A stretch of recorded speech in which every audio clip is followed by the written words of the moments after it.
जय श्री राम। यह छवि गोस्वामी तुलसीदास जी द्वारा रचित श्री रामचरितमानस सुंदरकांड का एक अंश है। यह पाठ भगवान राम के गुणगान और रावण के विनाश का वर्णन करता है। इसमें छंद और दोहा शामिल है जो भगवान की महिमा का गुणगान करते हैं। यह पाठ तुलसीदास जी द्वारा रचित लोकप्रिय धार्मिक साहित्य का हिस्सा है। जय श्री राम। हम समझ रहे हैं सुंदरकांड। कनक बरन तन तेज बिराजा, मनहु अपर गरहिन कर राजा। सिंह नाद करी बारहि बारा, लीलई नादौ जलन दिखारा। हनुमान जी ने अपना विशाल रूप धारण किया। उनका शरीर सोने के रंग जैसा चमक रहा था, मानो वह पर्वतों के राजा हिमालय का एक हिस्सा हो। उन्होंने बार बार सिंह के समान गर्जना की और कहा कि मैं इस खारे समुद्र को खेल खेल में ही लांग जाऊंगा। सहित सहाय रावण ही मारी, आनहु यहाँ त्रिकुट उपारी। जाम्बवंत में पूछऊं तो ही, उचित सिखावनु दीजऊं मोही।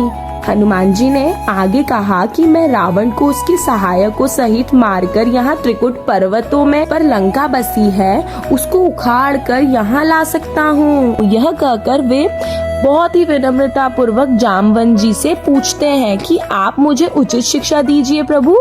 जाम्बवंत जी कहते हैं, इतना करहु तात तुम जाई, सीतई देखी कहु सुधियाई। तब निज भुजबल राजीव नैना, कौतुक लागी संग कपि सेना। जाम्बवंत जी ने कहा, हे तात तुम केवल इतना करो कि लंका जाकर सीता माता को देखाओ और उनकी खबर लाओ। उन्होंने समझाया कि रावण से युद्ध का काम आपका नहीं है, ये कार्य स्वयं कमल नयन भगवान श्री राम का है। वह अपनी भुजाओं के बल से करेंगे। वानर सेना तो केवल लीला के लिए साथ जाएगी। कपिसेन संग सधारि, निश्चर राम सीतहि आनी है। त्रिलोक पावन सूज, सुर मुनि नारदादि बखानी है। जो सुनत गावत कहत समुझ परम पद नर पावई। रघुबीर पद पदोज, मधुकर दास तुलसी गावई।